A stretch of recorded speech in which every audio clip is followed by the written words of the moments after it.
The barometer at the summit shelter read 22.14 inches of mercury at 4:47 that morning, which was normal for 11,200 feet in early October, and every other instrument in the little plywood room agreed with it except the anemometer, which insisted the wind outside was blowing at exactly 0 miles per hour in every direction at once.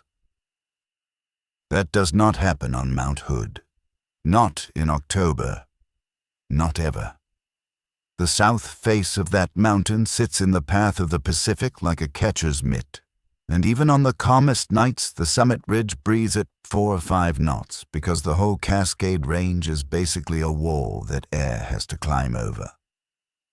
0 is what you read when the cups have frozen solid or when the cable has snapped. 0 from all 4 quadrants at once is what you read when someone has unplugged the instrument. I checked the plug. The plug was seated. I tapped the connector with the flat of my thumb the way you do when you have been doing a job long enough to stop trusting anything. The number did not change. I stepped outside onto the wooden platform and the wind hit me hard enough that I had to catch the door with my heel to keep it from slamming, and I stood there in my parka, and I felt the cold push against my left ear the way it always did in autumn, which meant the wind was coming out of the west-southwest at somewhere between 15 and 20 knots. I went back inside and the screen still said 0. My name is Marcus Bell. What matters is that I was, as of that morning, the only person left at the Cooper Spur Auxiliary Weather Station on the northeast shoulder of Mount Hood, and my job was to feed data every 6 hours to the Portland Forecast Office through a hardened line that ran down the mountain to a repeater at Cloud Cap, and from there down into the valley to a switch in Hood River. I was supposed to be relieved on Sunday. It was Tuesday. My partner Denise had gone down to Parkdale on the previous Thursday for a dentist appointment and a resupply, and she had not come back. The sat phone on the shelf had stopped receiving check-ins from the Portland office on Friday afternoon, and the shortwave was giving me carrier only. No voice, no Morse, no data, just the empty hiss of a channel that nobody was talking on. I am not a hero, and I was not brave. I was a weather observer with a 2-year technical certificate from Central Oregon Community College and 11 years on the mountain. And the only reason I stayed as long as I did was because I did not know what else to do, and because the procedures said stay. I opened the maintenance log, and I wrote in the block letter print. They teach you at the community college for field logs. Anemometer reading 0 all quadrants, visual confirmation of wind. WSW 15 to 20 knots. Suspect sensor or software fault, and then I signed it with my initials and the time. I put on the harness because the tower was 30 feet of galvanized lattice, and I had promised my sister after Denise had a bad fall in 2019 that I would never climb it without clipping in. I put on the crampons because the platform at the base of the tower had a skin of black ice that never went away between September and June. I clipped a headlamp to the strap of my helmet, and I checked the batteries in it because I had once climbed halfway up the tower in the dark with a dead headlamp and had to come down by feel. I filled a thermos with coffee from the pot on the propane burner, and I set it on the desk because I knew I would want it when I came back in. Then I opened the door, and I went out into the wind that the console said did not exist. The sky over the summit was the color of a bruise. Not black, not gray, not the deep blue that comes just before dawn at that altitude. Purple, a dark, mottled purple, with streaks of something almost green running through it from the west, and no stars, and no moon, though the moon should have been up and 3/4 full. I stood on the platform, and I looked at the sky for maybe 20 seconds before I made myself stop looking at it. Because I have been at altitude long enough to know that when you see something you do not understand at 11,000 feet, you can either investigate it or you can do your job. And if you try to do both, you will end up doing neither. I climbed the tower. The cups were fine. They were spinning at a rate my inner ear told me was consistent with 15 or 16 knots, and the wind vane was pointed steady into the west-southwest.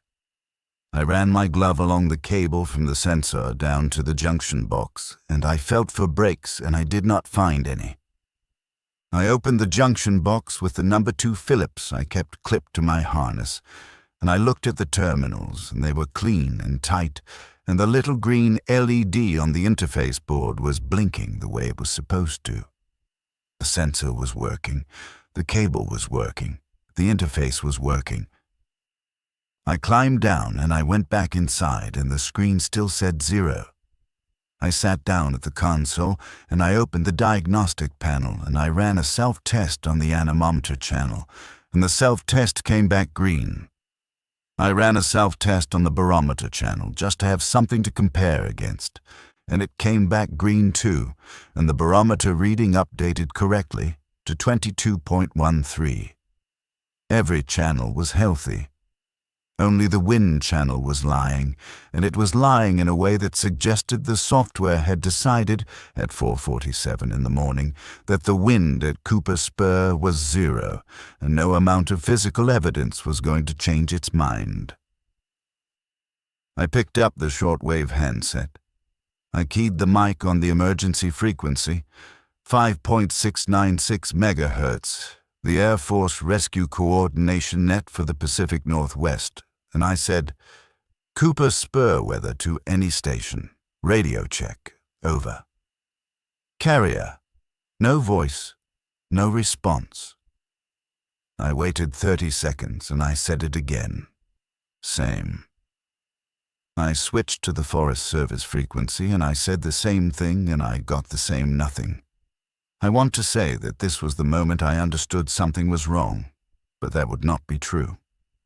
The moment I understood something was wrong had been the previous Friday, when Denise had failed to check in from Parkdale by 6 in the evening the way she always did, and I had spent the whole night telling myself she had probably just stopped at her sister's in Hood River. What happened at 4:47 that Tuesday morning was not the moment I understood something was wrong. It was the moment I understood that whatever was wrong had reached me. There is a thing they teach you at Central Oregon, which is that when you have a sensor that is lying to you and you cannot figure out why, the first question is not what is wrong with the sensor.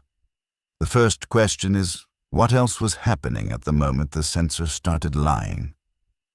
Because sensors rarely fail alone.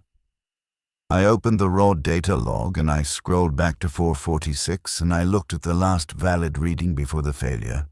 14.2 knots, west-southwest, gusting 17.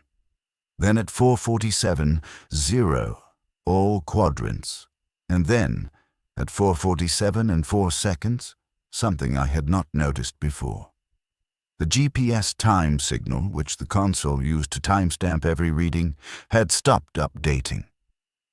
The clock on the console was still running on its internal quartz oscillator, not on the GPS discipline signal that normally kept it accurate. The GPS receiver, which lived in a small white dome on the roof of the cabin and which was supposed to be locked onto at least 4 satellites at all times, had lost lock at 4:47 and had not regained it. The wind sensor had not failed. The GPS had failed. And when the GPS had failed, the software had gotten confused about the timestamp on the wind data, and one of the ways it handled that confusion was to display 0.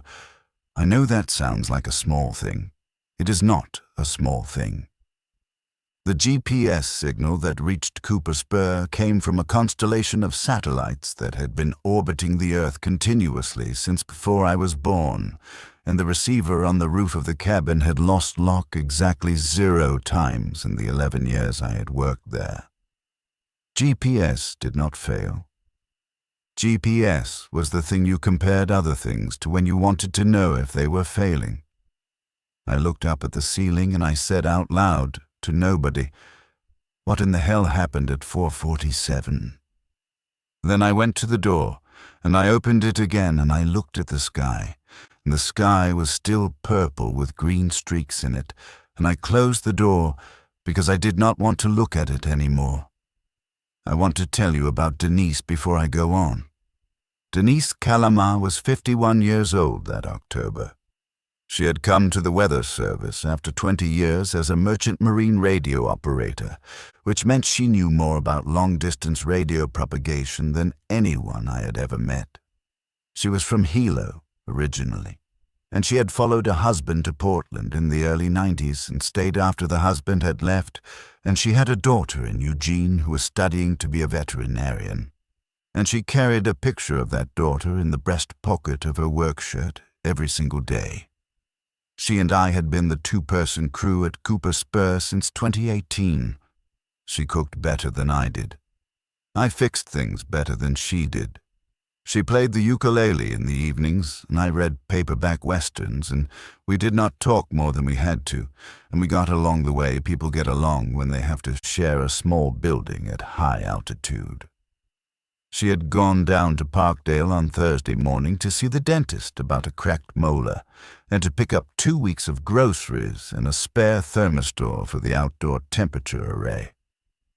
I had watched her drive off in the Forest Service pickup at 7:15, and that had been the last time I had seen her. By Tuesday morning, she was 5 days overdue. I did not want to think about Denise, so I made myself think about the GPS. The GPS receiver was a Trimble unit that had been installed in 2011 and had never given us a minute of trouble. I walked over to the equipment rack and I looked at the status LED, and it was solid green, which meant the receiver thought it was locked onto satellites. I opened the receiver's front panel with the tip of a flathead screwdriver, and I looked at the little diagnostic LCD, and I read the message on the screen, which said in tiny green characters, "No sats in view." The receiver thought it was locked, but it was locked onto nothing. I want you to understand what that means. It means the receiver had, at 4:47 that morning, been receiving signals from a constellation of at least 7 satellites, and then it had lost every single one of them at the same moment. Not gradually. Not one at a time. All at once. Something had happened to the GPS constellation at 4:47 that morning. Something had happened to every GPS satellite over the Pacific Northwest at exactly the same time. I sat down on the bunk. I looked at the floor between my boots and I tried to think of an explanation. Solar flare. That was the first thing I thought of. But a solar flare would also have taken out the shortwave, and the shortwave had lost voice on Friday, 3 days before the GPS had failed. So the timing was wrong, and a solar flare would not explain the sky being purple. EMP. That was the second thing.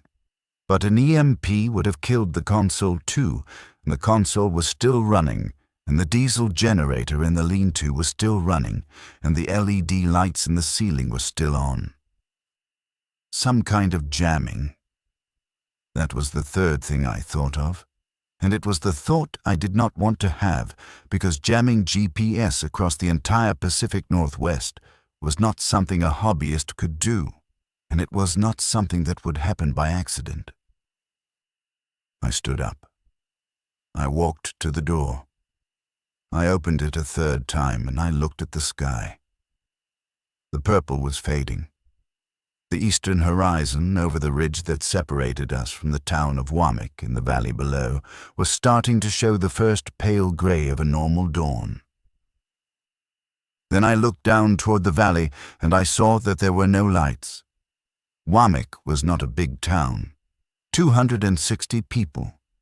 But it had a street light at the intersection of Highway 216 and Wamick Market Road, and that street light was visible from the platform at Cooper Spur on any clear night. The street light was out, and the porch lights that were normally scattered across the valley like a handful of thrown salt were out, and the lights of the dolls, 40 miles to the northeast, which normally made a soft orange glow on the horizon, were out, and the running lights of the aircraft that normally passed overhead on the descent into Portland International were not there. The whole valley was dark. The whole sky was empty.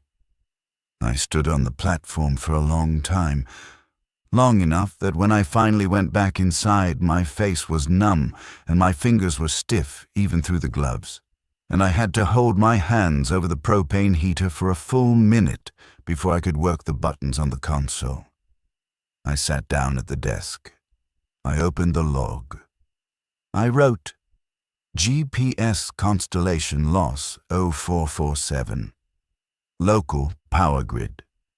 Failure observed valley-wide. No air traffic, no radio contact. Then I picked up the sat phone, which had not received an incoming call since Friday afternoon, and I dialed my sister's number in Bend. The phone rang. It rang 8 times. On the 9th ring, it stopped ringing, and there was a click, and I thought for a moment that she had picked up, but what came through the earpiece was not my sister's voice. It was a woman's voice, calm and measured, saying, "This is Cascade Emergency Coordination. If you are receiving this message, please state your location and remain on the line."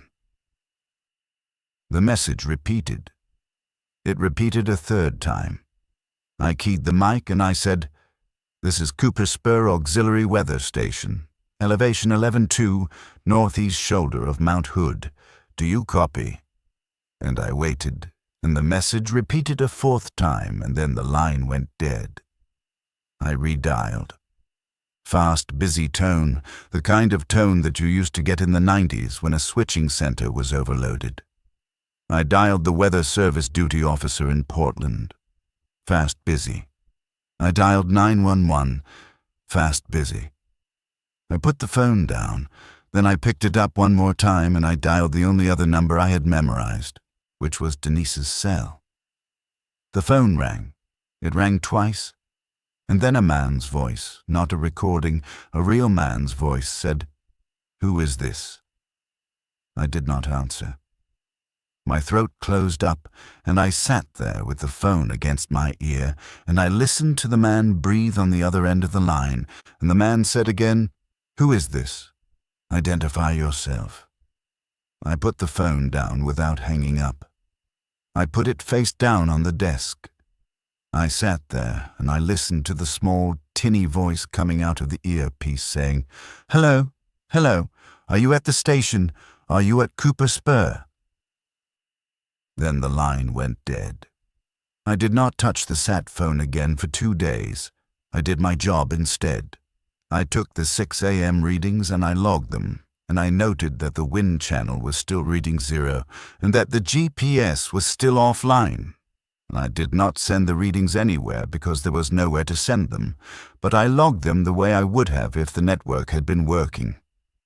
I checked the diesel. I checked the propane. I checked the water level in the cistern. I ate a bowl of oatmeal with brown sugar, and I made a second pot of coffee, and I sat at the desk, and I watched the sun come up over the wallowers in the east. The sun came up normally. That was the thing that shook me. The sky was blue by 7, high, thin cirrus building from the west, the way it always did in front of a Pacific system, and the light hit the summit ridge above me and turned the ice on the north face pink for about 10 minutes, the way it did every clear morning in October. At 7:30, I heard the first aircraft.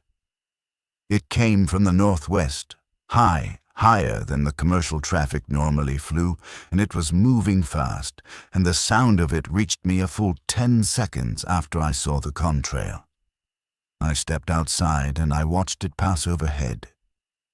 It was a single aircraft, no wingman, and the shape of it against the blue was too small to identify, but it was not a commercial airliner. Commercial airliners are shaped like tubes with things sticking off them. This was shaped like an arrowhead. It passed directly over Cooper Spur on a heading of about 120, which would have taken it toward Boise. I watched it until it disappeared over the ridge to the southeast. I went back inside. I logged the sighting. Then I sat there. I was thinking that whatever had happened at 447 had been big enough to take out the GPS constellation, the power grid and civilian air traffic, and small enough or specific enough that a military aircraft could still fly through the same airspace 90 minutes later, and that combination of facts did not fit anything I could think of except a deliberate act. And if it was a deliberate act, then the man on Denise's phone was probably not somebody who had found her phone. He was somebody who was using her phone, and that meant that wherever Denise was, she was not with her phone. I put my head in my hands. I sat there like that for a while. I did not cry, because I have never been a crier, but I let myself think about Denise for the first time since Friday. I let myself understand that she was probably not coming back. Then I lifted my head and I got back to work. I inventoried 412 gallons of diesel in the buried tank, which at the generator's normal load would run the station for about 11 weeks. 2 full propane cylinders and one that was about half, which would last me about 6 weeks. 32 days of food if I stretched. The cistern, 200 gallons. A first aid kit rated for 2 people for 1 week. A satellite phone I was not going to touch. A shortwave giving me carrier only. And a rifle in the storage locker that Denise had brought up in 2019 after we had a black bear come through the yard, which had not been fired since. Enough of everything to last through the winter if the winter was normal, and not enough of anything to last through a winter that was not normal. I opened the shortwave and I started scanning. I started at the bottom of the band, and I worked up.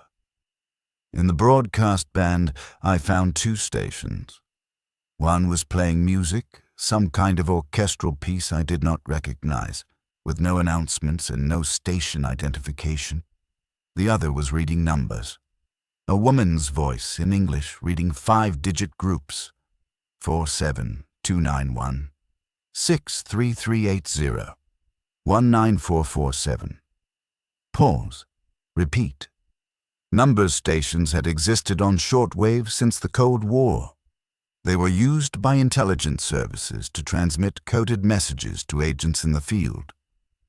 Hearing one on a domestic AM frequency, in the clear, in October of that year, was not something I had ever heard of happening. I moved up into the shortwave broadcast bands, and I found one station that was broadcasting what sounded like a recorded emergency alert in English. This is an alert from the Federal Emergency Management Agency. All civilians in the affected zones should shelter in place and await further instructions. Do not attempt to travel. Do not attempt to contact family members. Local authorities will provide assistance. The message repeated. It did not say what the affected zones were. It did not say what the emergency was. It did not give a date or a time. I listened to it for 10 minutes. Then I switched off the receiver. I had 3 concrete facts. 1. The GPS constellation had failed over the Pacific Northwest at 4:47 that morning. 2. The power grid in the Hood River Valley was down. 3. Somebody on the shortwave was telling people to stay where they were and not to try to reach their families. I also had 1 concrete question, which was where Denise was, and 1 concrete decision, which was whether to go looking for her. The road from Cooper Spur down to Parkdale was 17 miles long. It was a Forest Service road for the first 8 miles. Then it joined Cooper Spur Road at Tilly Jane.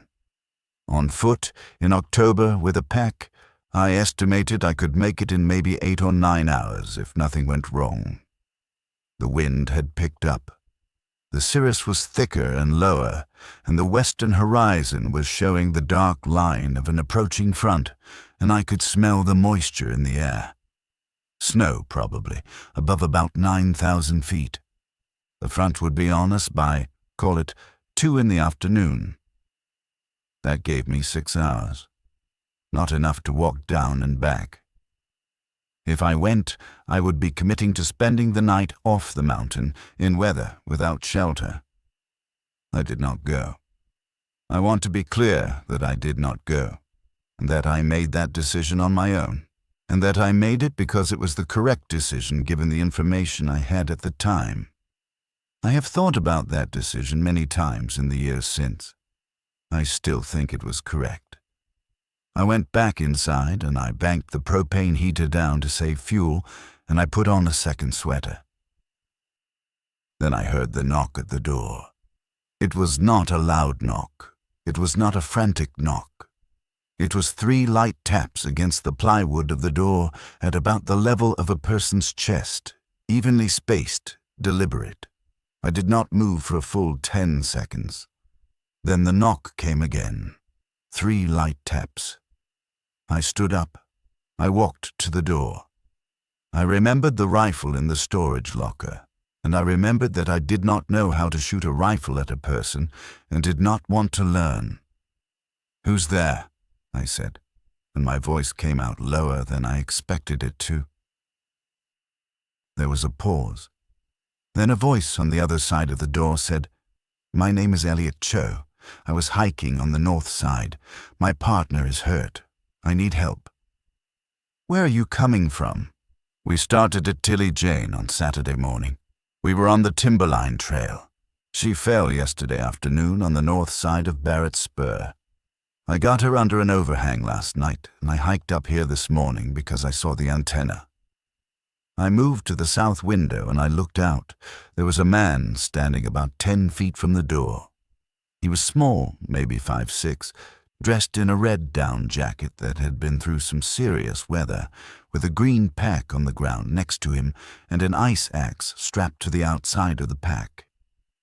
He was maybe 35, Asian, with a 3-day beard and eyes that were sunken from what looked like exhaustion. He was holding both hands out from his sides where I could see them.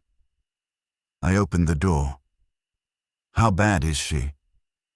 "Broken leg, lower right above the ankle. I splinted it with tent poles. She's conscious, but she can't walk." "Come inside, sit down, drink something warm." He came inside. He sat on the bunk. I gave him a cup of coffee and he wrapped both hands around it and he closed his eyes, and he sat there like a man who has been holding himself upright by will alone and has finally been allowed to stop. "What did you see?" I said. "Coming up. Any lights? Any aircraft?" He opened his eyes. "I saw an aircraft, around 7:30, high up, heading southeast. Single. Anything else?" "No lights in the valley. But we could see that last night, too. There have been no lights in the valley since Sunday." "Since Sunday?" "Yeah. We saw the last of them go out around 8 on Sunday evening. We were up on Elk Cove and we could see the whole valley. First the north end went dark, up toward Hood River. Then it moved south. Took about 20 minutes. The power had failed on Sunday. The sat phone had lost incoming calls on Friday. The GPS had failed on Tuesday. Whatever this was, it was not one event. It was a series of events. It was something that had started 3 days before I noticed it." "What's her name?" I said. Priya Ramanathan."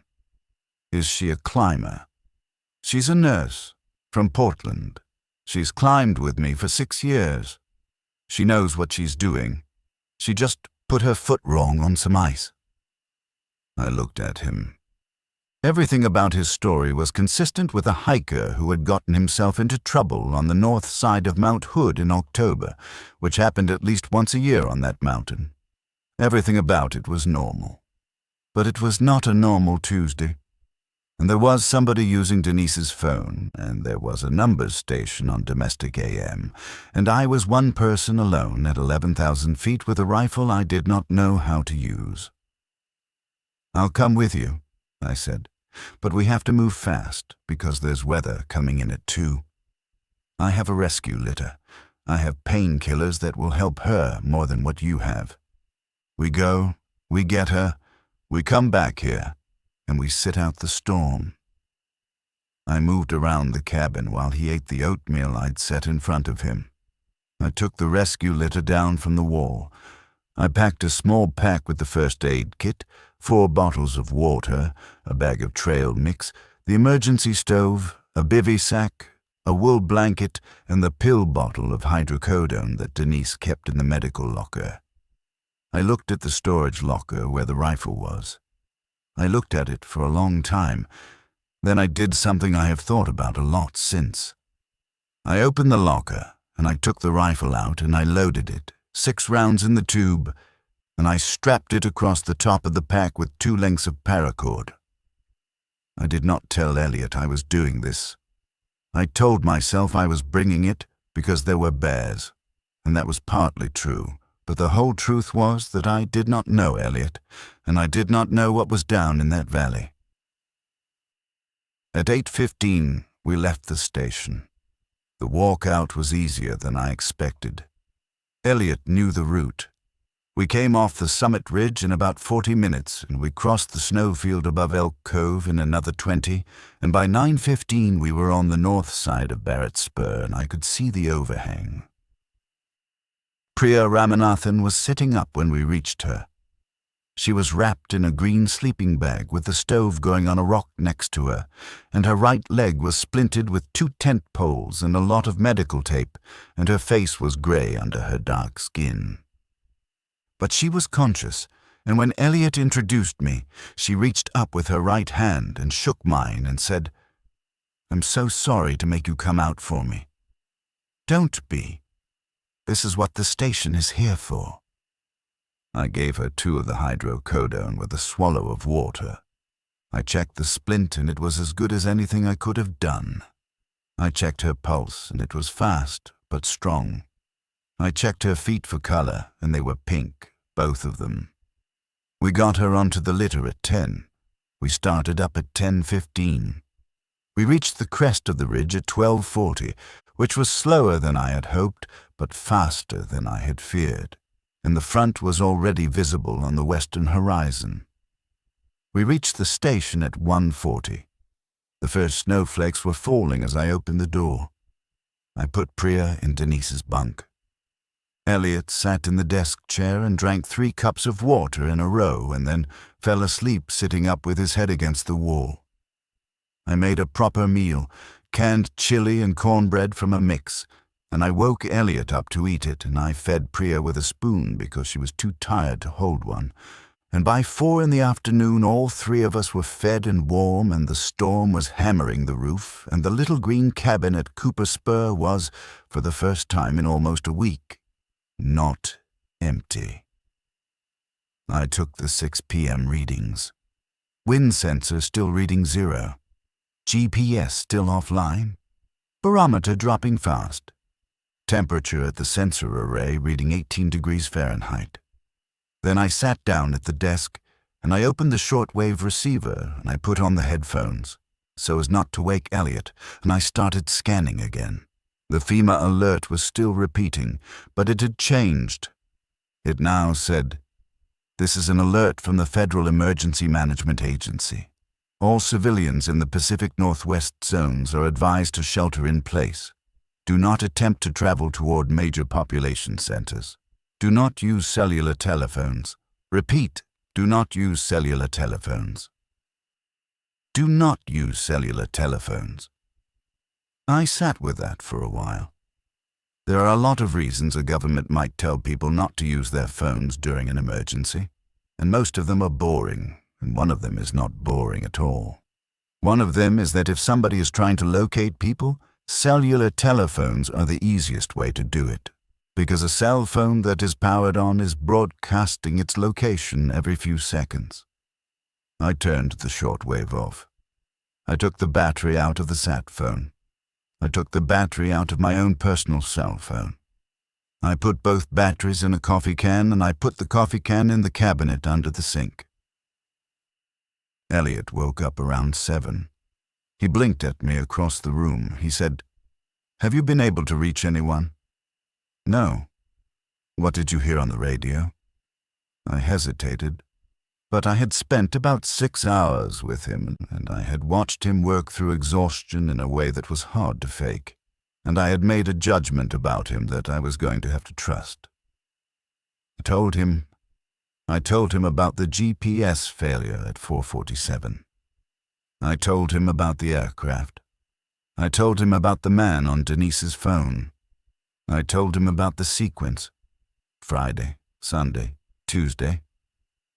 I told him about the numbers station, and about the FEMA alert, and about the fact that I had taken the batteries out of the phones. He listened without interrupting. When I was done, he said, "Where's your partner?" "I don't know." "When was the last time you talked to her?" "Thursday morning." He was quiet for a long time. Then he said, "I have to tell you something. Priya and I were going to Parkdale too. When we started on Saturday, everything was fine. The town was fine. The road was fine. There were people. There were cars. Everything was normal." "There's something else," Elliot said. "When we were at Elk Cove on Sunday evening watching the lights go out, we heard something before the lights went out, about 20 minutes before." "Heard what?" "An explosion, or a boom, something big. It was far off to the north, up toward the Columbia. Priya thought it was a rockfall. I thought it was too big for a rockfall. Then 20 minutes later, the lights went out at the north end of the valley, and it kind of rolled south. I thought about it later. I realized it was almost the exact time between the sound and the lights going out that it would take for a wave of some kind to travel from the Columbia to Hood River." "You think something hit the river?" "I don't know what I think.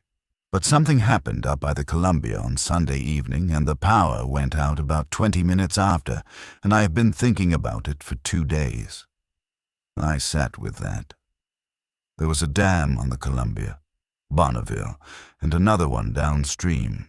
If something had happened to any of those dams, the effects would have rolled down the river, and they would have taken out substations along the way. But the sequence of events, the sat phone on Friday, the dams on Sunday, the GPS on Tuesday, was too specific and too directional to be a natural disaster." "I don't think it was an accident," I said. "No," said Elliot. "Neither do I." Outside, the wind had picked up to a howl, and the snow was coming sideways past the south window. "Get some sleep," I said. "I'll take the first watch." The storm broke around 3 in the morning on Wednesday. I know because I was still awake. I had made myself stay awake, on the theory that somebody should be. I had also, more practically, spent about 2 hours going through Denise's personal footlocker under her bunk, which I had never opened before, on the theory that if she had left any indication of where she was going, I would find it there. I did not find anything about Parkdale. What I found instead was a manila folder at the bottom of the footlocker that had my name on it in a handwriting. Inside the folder were 3 things: a photocopy of a will, a handwritten letter addressed to me dated 2 years earlier that I did not read because I could not make myself read it that night, and a topo map of the mountain, larger than the ones we had on the wall, with a series of pencil markings on it that I did not immediately understand. The markings were on the north side of the mountain, in the drainage below Cooper Spur. There were 7 of them, all along the same drainage, spaced roughly a mile apart. Each one had a small notation next to it. The notations were dates. The earliest date was March of the previous year. The latest date was August of that year, 2 months before she disappeared. I sat with the map on the desk for a long time. I did not know what the markings meant. Denise was not a hiker. She did not go for long walks in the drainage below the station. I folded the map, and I put it back in the folder, and I sat at the desk, and I stared at the wall. The wind died down around 3:15. I put on my parka. I stepped outside onto the platform. There was a light.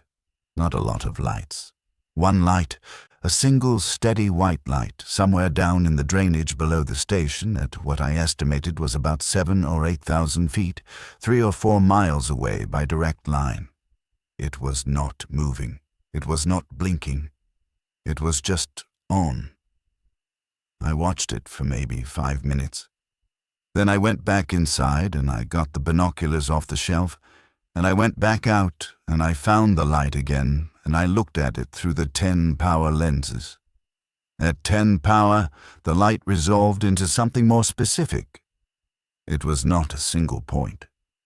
It was a small cluster of points, 3 or 4 of them close together, arranged in what looked like a rough rectangle. The kind of light pattern you would see from the windows of a small structure.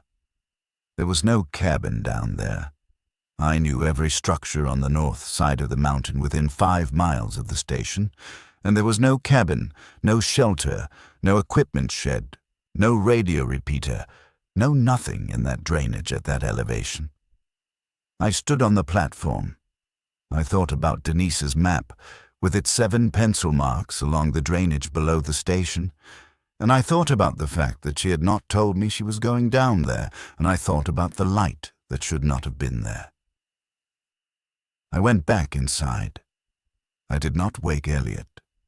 I opened the maintenance log and I wrote, "Light observed in north drainage. 0322 local, elevation estimated 7,500 feet. Cluster of 3 to 4 points suggesting structure."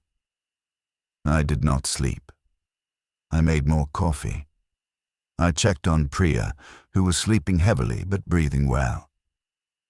I watched Elliot on the floor, and I thought about how little I knew about him. Dawn came at 6:40. I went outside and I looked down at the drainage. The light was still there. In the daylight it was harder to see, but with the binoculars I could still just make it out, a small pale rectangle in the shadow of the trees. I made breakfast. I woke Priya and I gave her more painkillers. I woke Elliot and I gave him breakfast and I told him about the light. He was quiet for a long time. Then he said, "You want to go down there? I want to know what it is." "Do you know who owns that land?" "Forest Service. All of that drainage is Forest Service to about 6,000 feet. So there shouldn't be anything there." "No, but there is." "Yes." He ate a spoonful of oatmeal. He said, "Priya can't be moved." "I know. You're not thinking of going alone. I'm thinking about it. Don't. If you're going to go, wait a day.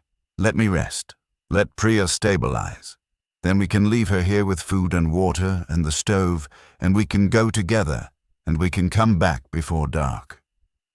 I looked at him. I said, "Tomorrow morning, first light. We go down, we look, we come back." Agreed. I spent the rest of that Wednesday doing what I could to prepare. I split firewood, though I did not need it because splitting wood was a thing I could do with my hands while my mind did other work. I checked the diesel level. I ran the generator through its full cycle. I cleaned Priya's splint sight and retaped it. I made a stew from 3 cans of beef and a bag of frozen carrots and half an onion I'd been saving, and we ate it around the desk at 5 in the afternoon. Priya said during that meal, "I used to work at the emergency room at OHSU. Do you know what happens in an emergency room during a real disaster?" I said I did not. She said, "For the first hour, nothing. The phones start ringing, but the calls don't make sense yet. Then for about 6 hours, it's chaos. Then around hour 8, the pattern starts to emerge. You start to see what actually happened, because the injuries start telling you. Burns from one direction, blast injuries from one direction. You start to see the shape of it. She took a bite of the stew. She said, "What I would give right now to see the shape of it." I looked at her. I said, "How are you so calm?" She said, "I'm not calm. I am medicated. There is a difference." Elliot laughed.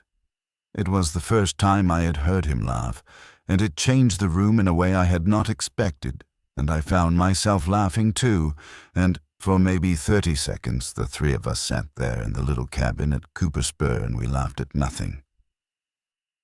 Then we stopped laughing, and we finished the stew, and I went outside to take the 7 o'clock readings. The wind sensor was still reading 0. The GPS was still offline. But something new had happened. The temperature at the outdoor array had dropped in the last 2 hours by 14 degrees. That was not unusual after a storm passed. What was unusual was the rate.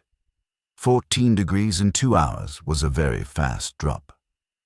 I stood on the platform in the cold and I looked at the summit and I said out loud, to nobody, "What are you doing?"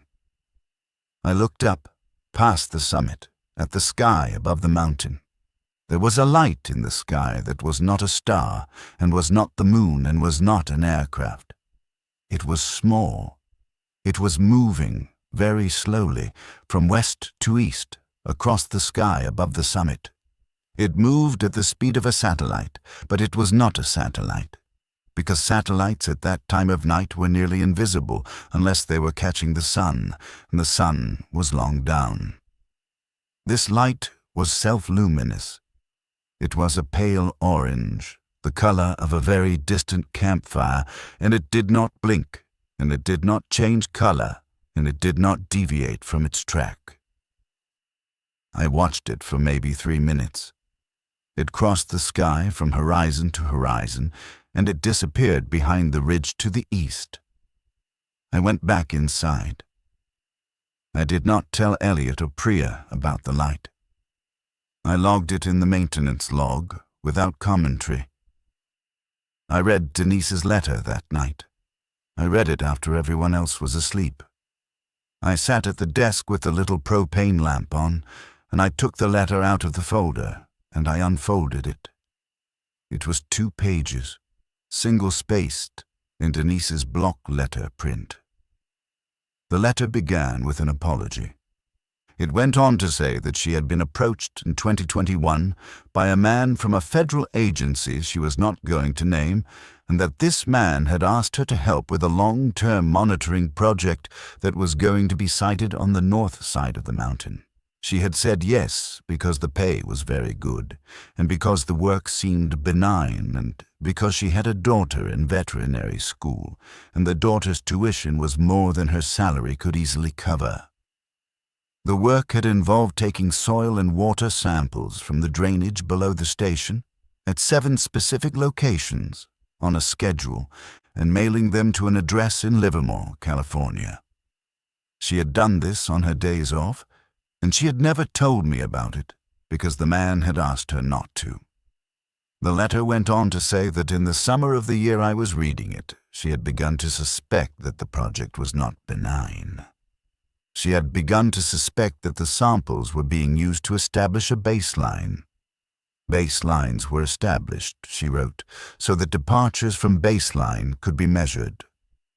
Departures from a radiation baseline could be measured for many reasons, but the most concerning of those reasons was that somebody was preparing to detect a departure from baseline that was going to occur in the near future.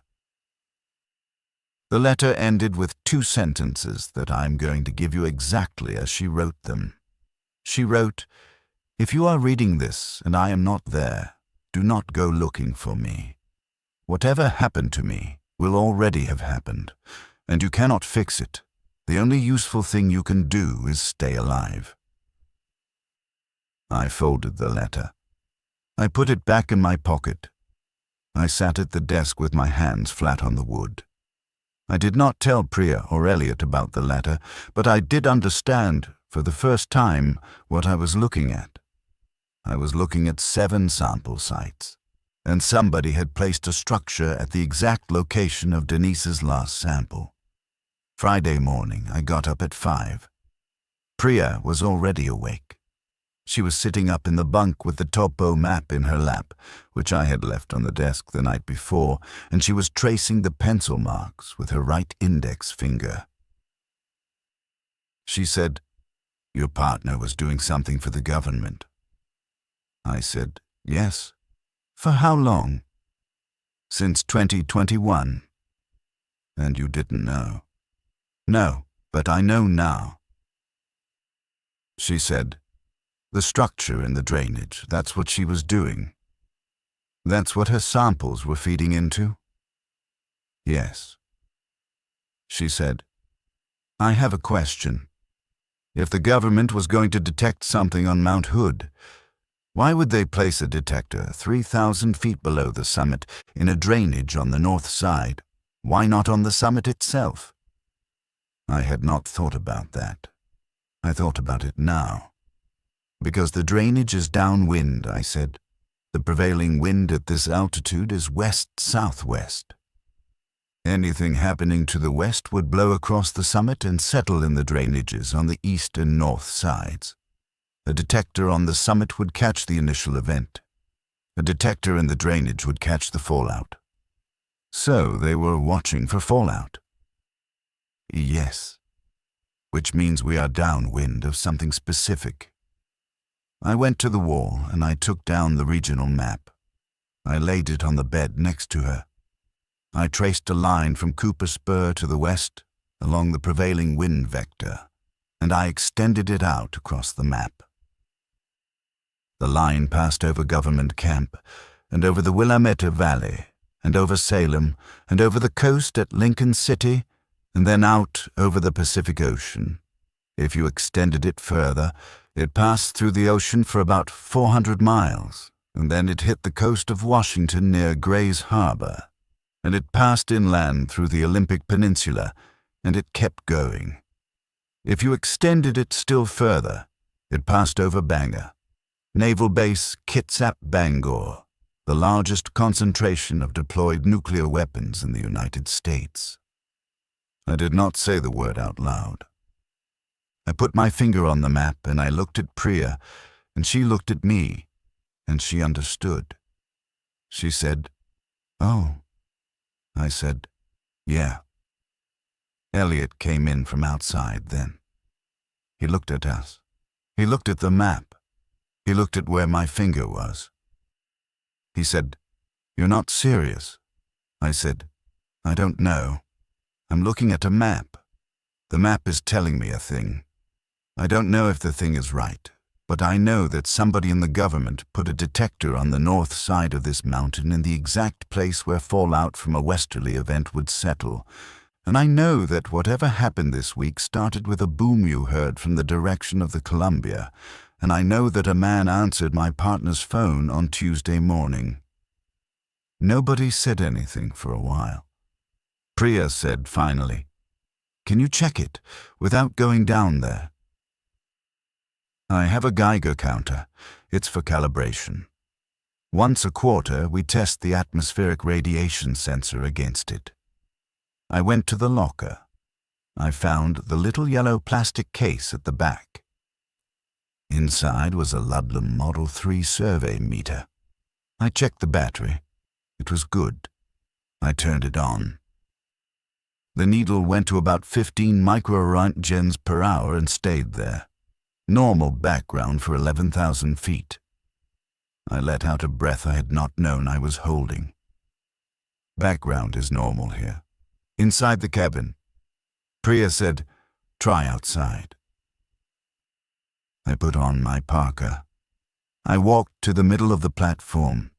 I held the probe out at arm's length. The needle stayed at about 15. I walked out onto the snow. I held the probe against the snow. The needle jumped, not to a dangerous level, not to anything acute, but it went from 15 to about 40, and it held there, and 40 was not a natural background reading for freshly fallen snow at 11,000 feet in the Cascades. I walked back inside. I closed the door. I said, "The snow is hot." Priya said, "How hot?" 2.5 times background. Enough to notice, not enough to be immediately dangerous. But it's real. It's real. I sat down at the desk. I put the meter on the desk in front of me. I looked at it. I said, "We can't drink the water from the cistern. Not the new stuff. The cistern's been fed by snowmelt for the last 2 days. We have to switch to the sealed bottles. We have to melt water only from the drifts below the cabin that were down before Tuesday." Priya said, "How many bottles do we have?" 32 liters, plus what's in the cistern from before the storm. So a week or two of drinking water. A week or two, yes, Elliot said, and after that. We test the snow.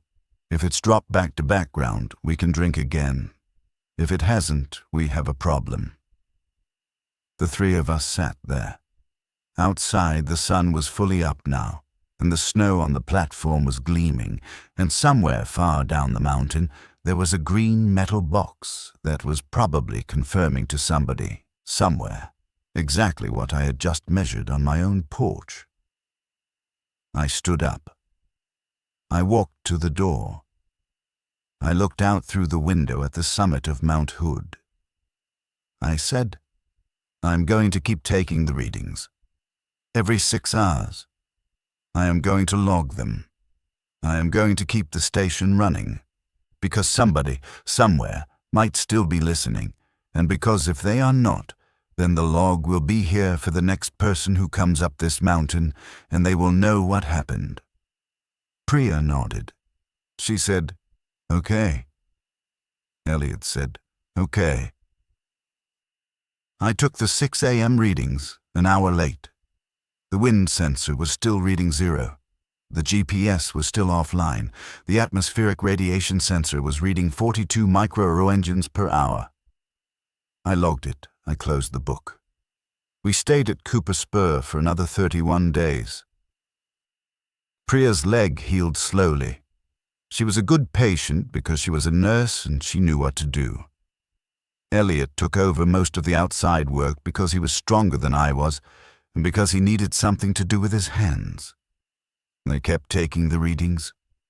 The radiation count dropped slowly over the course of the next 3 weeks.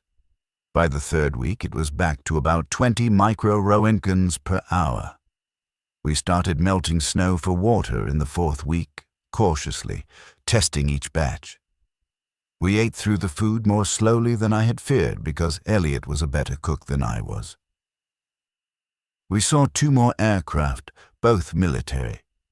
We saw no vehicles on any of the roads visible from the station. We saw no lights in the valley, ever. The FEMA loop on shortwave continued to repeat until the 15th day, when it stopped, and after that, the shortwave was quiet, except for the music station, which played orchestral music 24 hours a day. I read Denise's letter 3 more times. Each time I read it, I understood something new about her. I never went back down to the drainage. Whatever was in the green metal box, I decided, was not my problem to solve. On the 32nd day, which was a Monday in mid-November, a helicopter came up the mountain. It came from the north, from the direction of the Columbia, and it circled the station twice, and it landed in the clearing east of the tower. 2 men in uniform got out. They were Oregon National Guard. They had a satellite radio and a medical team and a list of the personnel who had been assigned to Cooper Spur. My name was on the list. Denise's name was on the list, with a small notation next to it that I did not ask about. We packed up in about an hour. I closed the logbook. I signed the last entry with the date and the time and the words, Station secured pending resumption of operations. I put the logbook in the desk drawer. I turned off the generator. I banked the propane. I looked around the room one last time. I picked up the ukulele that Denise had left leaning against her bunk. I brought it with me. The helicopter took us to a staging area at the Dalles. From the Dalles we were bussed, along with about 200 other people, to a temporary shelter near Portland. From the shelter I was eventually released, after debriefings I am not permitted to describe, to my sister's house in Bend. I lived in her spare bedroom for 4 months. I did not work. I did not go outside much. Denise's daughter came to see me in February. She was 24 years old, and she looked exactly like her mother, and she cried in my sister's kitchen for a long time. I gave her the ukulele. I did not give her the letter. I did not give her the map. Some things are not for daughters to have to carry.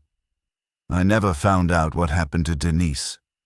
The government's official position, communicated to me in writing in the spring, was that she had been in Parkdale on the day of the events, and that Parkdale had been inside a zone that had been evacuated in an order that was not made public until later, and that she was presumed lost. There was no body. There was no funeral. Her daughter held a small memorial at a beach on the coast in June, and I went to it, and I did not speak.